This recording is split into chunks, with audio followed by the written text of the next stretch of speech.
Welcome, everybody, and good afternoon. And this is your last session of the day, but hopefully an exciting one. So I'm here to talk to you about Puma exploration. And as David mentioned, we're in an area in New Brunswick, an area that hasn't been known for gold exploration, but a place that's fast becoming a very hot area for gold, and we were kind of the first movers in the area and really excited about what we're seeing. So before I start, of course, cautionary statement. I will be using some forward-looking statements. It's not advancing, there we go, during my presentation, so you are warned. So why New Brunswick? Oops. I'm having an issue. Okay, there we go. Why New Brunswick? Well, New Brunswick, some of you may be aware that Atlantic Canada has been getting a lot of attention lately with Newfound Gold, with Marathon Gold, with Labrador Gold. And we have all these great projects and new deposits that are being found because they lie on this common geological horizon that goes from the eastern seaboard in the United States all the way to Western Europe. And New Brunswick just happens to fall in that horizon as well.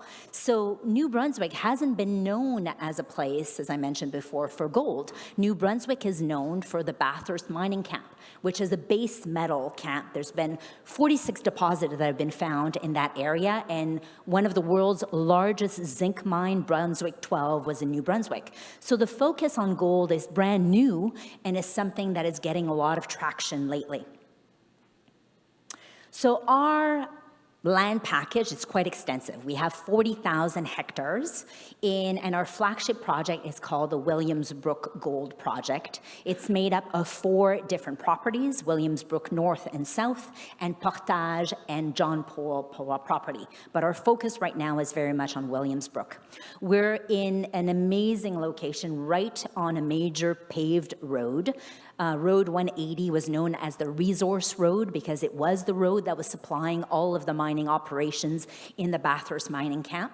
We are close to a major seaport. We're close to an airport. We're 60 kilometers from Bathurst, 20 kilometers from a small town called Saint-Quentin, where we have our core shack and we have a house where our technical team is being housed.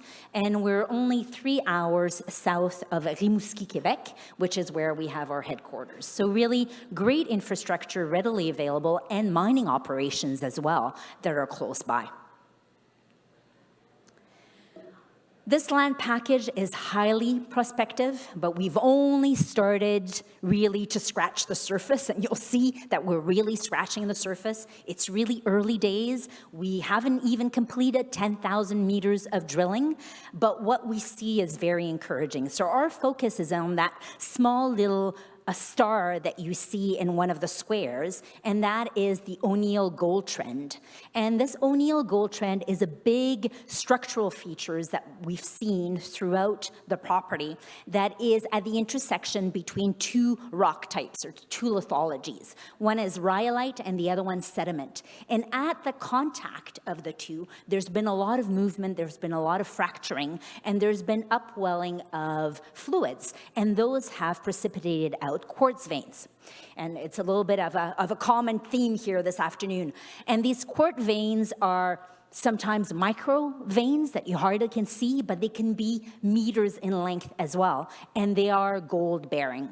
And what's interesting in our property package is that you see the VTEM here that we've done and some geophysics on our property. That OGT, that O'Neill Gold Trend, appears to extend at least 7 kilometers and could be extending much longer than that. We just accumulated a new property package, and there's a gold showing there that you can see that it is northeast of the present delimited OGT. So it could extend, almost 20 kilometers.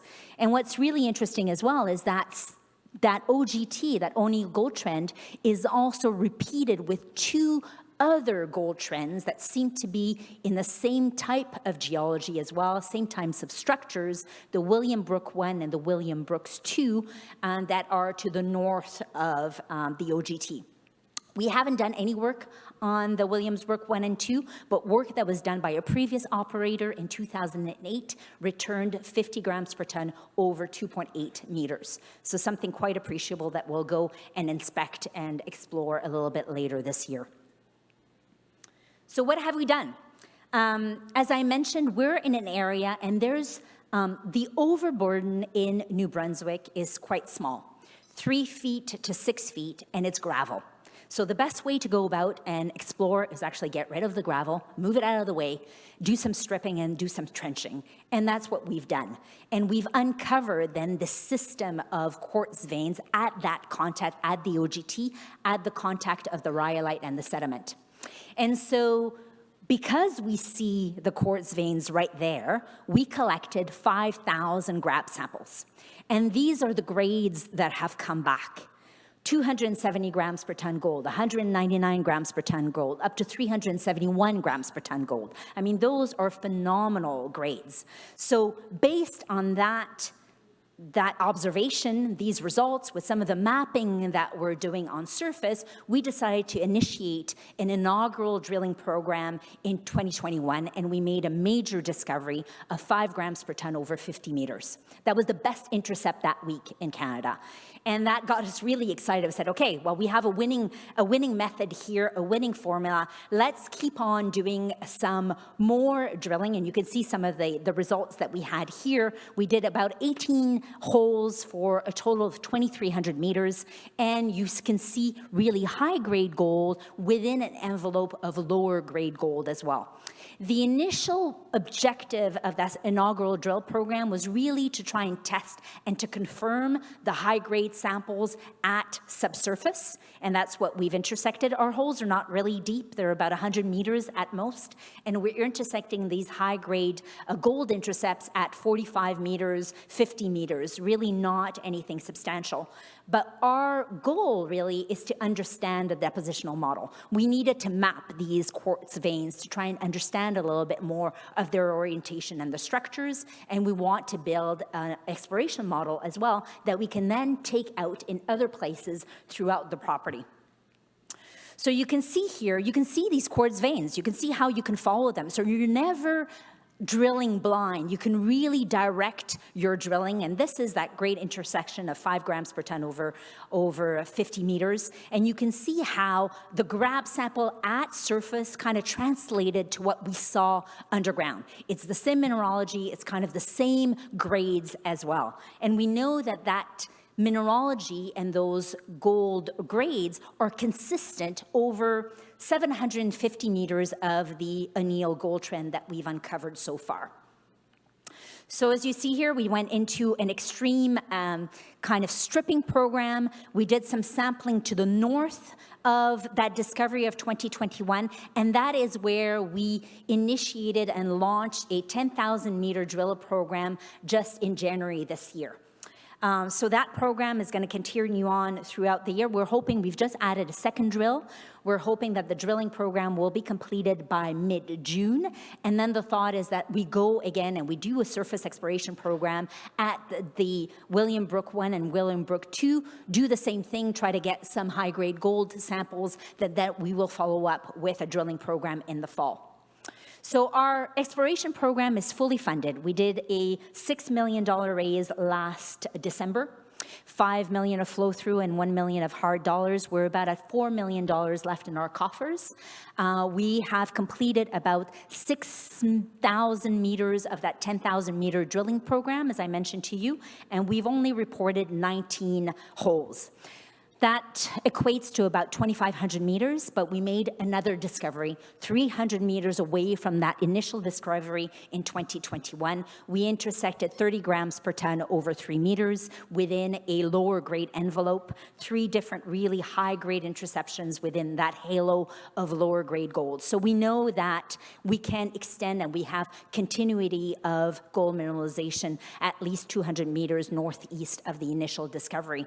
So I mentioned that we added a second drill. So one drill is going to focus on the areas where we know there's high-grade mineralization, because we found it with the gold, are grab samples, and just make sure that it extends at depth. And then the second drill will go and drill some of the gaps, because in some areas, the overburden is more than the 6 feet. We haven't really gone in and done any kind of sampling, so we're going to bring the drill there and see if we can do the same thing and really kind of fill out that whole 750 meters.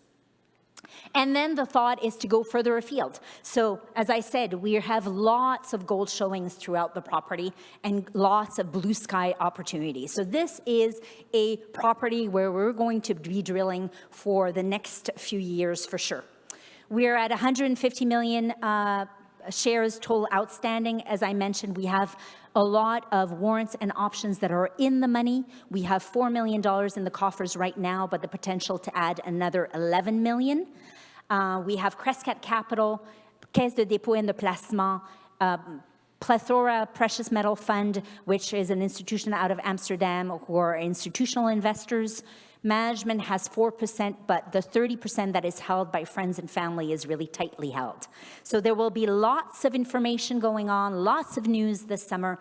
Keep an eye on Puma. This is really something that we're building a mine here. So this is something that you need to keep your eye on. Thank you.